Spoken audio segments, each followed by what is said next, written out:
Yesterday we studied what really makes us successful or not, and we said that the answer is power, that this whole program is about personal power, being able to get yourself to take action and follow through. Did you do your exercise? Did you follow through on your journal yesterday? If you didn't, please turn off this tape. Do not listen to this tape until you've done exercise from day number 1. If you did day number 1, then you've gotten yourself to take some kind of action. You made a decision and you used your power, maybe in a simple way, maybe in a basic way. But what happens is, as we talked about in the last tape, every single day by doing just a little bit, we begin to improve. We develop more strength. Again, like lifting weights, the first day we start lighter and the next day a little bit heavier, and we're going to move to stronger and stronger amounts till we're able to move our life in the direction we want as quickly as we can think it. That's our goal, to be able to use our personal power on a daily basis. Now, in order to do that, we've got to see what normally stops people from using their personal power. And that's the purpose of this tape. I want to share with you what I believe is the controlling force in all human behavior. What drives us? In other words, everyone could take action.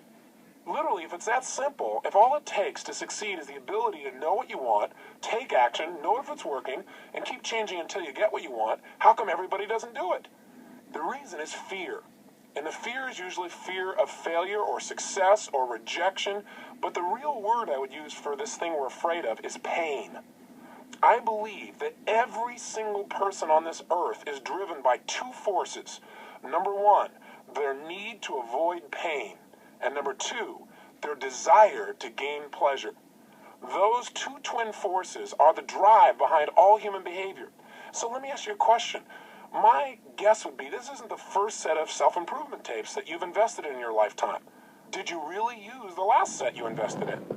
My hallucination is, the answer is no, you didn't use them at least at the level you could have. And the reason I quote-unquote hallucinate that is I found out the statistics show that less than 10% of the people who purchase tape programs ever listen to them in their entirety. That just blows my mind. Somebody's invested money, time, they wanted a result, but they didn't follow through. Or worse, they invested in a program and they listened to it and then they didn't use what they listened to. If there's anything that I'm going to try and push you to do as your friend and as your success coach, if you'll let me be that for you in this program, it's to get you to act on everything we talk about, to keep the ideas simple and focused, but get you to use them. So you don't have to have a complicated idea to make a difference in your life. What you need are ideas that you apply. And that's what we're really going to go for 1,000% in this program. But the question is, how could somebody go to school? How could somebody go to a seminar? How could somebody read an excellent book and still not produce the result, not apply all the stuff that they've read? And you know what? I've been guilty of it too, so I'm not pointing fingers. I have. I remember I read a book, and it was a great book, and it was all about how to manage my finances. And I remember reading this thing and saying, this is great stuff. I've got to do this. And I was inspired. But you know what? About a month later, I noticed I hadn't done anything on it. I just got caught up, doing things, and gosh, the phone was ringing, and I had to do this stuff at the house, and I had to handle this daily. I had to take out the trash, and besides that, my mom called, and I hadn't talked to her in a long time, and my son needed this, and you get caught up. You can't get caught up.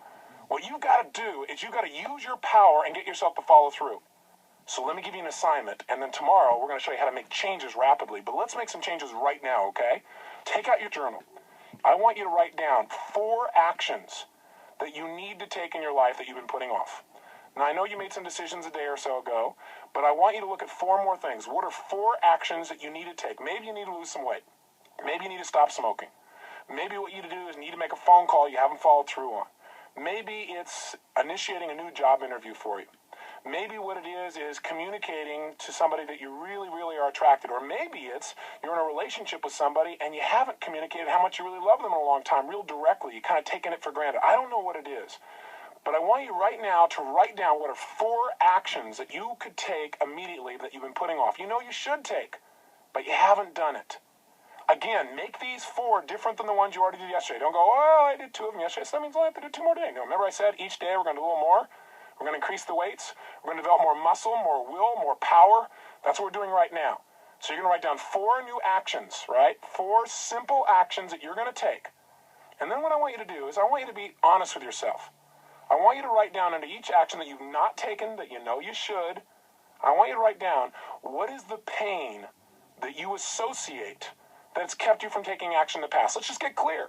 Because I guarantee you that if you've not taken action, it's because you associated more pain to taking action than not. Okay, you've heard that about 19 times, but you're going to hear it again and again until you start to use it. And I once heard a story about this great minister. And people came to his church and they listened to him, give this great sermon. And it was a phenomenal sermon. And then they came back the next week and he got up and gave the same sermon. And the third week it was the same sermon. And after about 5 sermons in a row of the exact same sermon, a couple of the elders in the church decided to pull the minister aside and see if he was okay. And they said, "Sir, I don't know quite how to communicate this to you, but are you aware that some of what you've been saying has been pretty much identical as to what you said the last week and the week before and the week before?" And the minister just smiled very calmly. He said, "Oh, I'm glad you noticed." They said, "Well, why are you doing that?" He said, "I'm going to keep doing this sermon until you guys start applying it." So if I sound like I'm giving a sermon that sounds like the same one, it is. We're going to make sure you apply it and make sure you embed it. So, 1, write down the 4 actions. 2, make sure you write down what is the pain that you've associated to doing this in the past, and just be honest with yourself. And if you say, "Tony, I have no pain associated to it," well, then think a little stronger. Maybe the pain is simple. Maybe it's like, well, the pain of taking the time. It'd be more painful to take the time to do it than other things you're really more caught up in and that you think will give you more pleasure. But write it down. 3rd step, I want you to write down all the pleasure you've gotten by not following through. Because sometimes by not following through, it's giving you pleasure too. You go, "Well, I don't understand." Well, let's say, for example, you think you should lose some weight. And then specifically, in order to get that done, one of the actions you should take is to stop eating mass quantities of chocolate or sugar or cake or whatever it is, okay? Now, why haven't you done that? Well, answer number 1, because you associate pain to dieting. In fact, what are the first 3 letters in the word diet? That ought to give you a clue why most people want to avoid it. They feel like they're dying. The bottom line is that's kind of painful. So what have you done? You've associated taking something away. Loss equals pain for most of us. If we feel like we're losing something or giving something up, we feel like losing weight. It's going to be painful. So you go, "Well, gosh, I would be taking something away. I would be taking away things I used to have pleasure eating." So that's pain. What are all the pains you would associate? Step 3, what's the pleasure you get by still eating? Well, you get the pleasure of eating chocolate. You get that momentary feeling inside. So that's step number 3. Step number 4, I want you to write down the opposite. What do I mean by that? What I mean is I want you to write down what it will cost you if you don't change. That is, if you don't stop eating chocolate in mass quantities, if you don't stop smoking, if you don't make that phone call that you know you need to make, if you don't start consistently working out each day, if you don't go out and really make an effort, even though it may be difficult, to get through to that person who in the past has made you mad. If you don't do that, what's it going to cost you? And be honest with yourself. What will it cost you over the next 2, 3, 4, or 5 years? What's it going to cost you emotionally? What's it going to cost you in your self-image? What will it cost you in your physical energy level? What will it cost you in your feelings of self-esteem? What will it cost you financially? What will it cost you in your direct relationships with the people you care about most? And I really want you to hone it down. And how does that make you feel? In other words, don't just go, "Well, it'll cost me money." "Well, I will be fat." That's not enough. You got to remember, what drives us are our emotions, not just our intellect. So get emotional about it. What will it cost you, and how would that make you feel to not get those results in your life over the next 2, 3, 4, or 5 years? And here's the final key. Take the final step, and that is, under each of these 4 actions, write down what will you gain by taking this action right now. What are all the things you'll gain? And make a huge list that will really drive you emotionally. Hey, I'll gain the feelings of being in control of my life. I'll gain the feelings of knowing that I'm in charge. I'll gain a level of self-confidence. I'll gain physical energy and health. I'll gain stronger relationships. I'll develop more willpower that I can use in every other area of my life. I'll gain. My life will be better in all these ways now and over the next 2, 3, 4, 5 years by taking this action. In other words, look at the impact of these things, present and long term. So let me leave you with this for today. There are 2 things that control our lives, the carrot and the stick. The stick is pain, and the carrot is pleasure. Use the 2 of them to point yourself, because if you don't, there are plenty of other people in this world who are paid large sums of money to direct you. Advertisers do it. Do it to yourself. Learn to advertise in your own mind and take control now. Do your exercise right now. Again, don't put it off.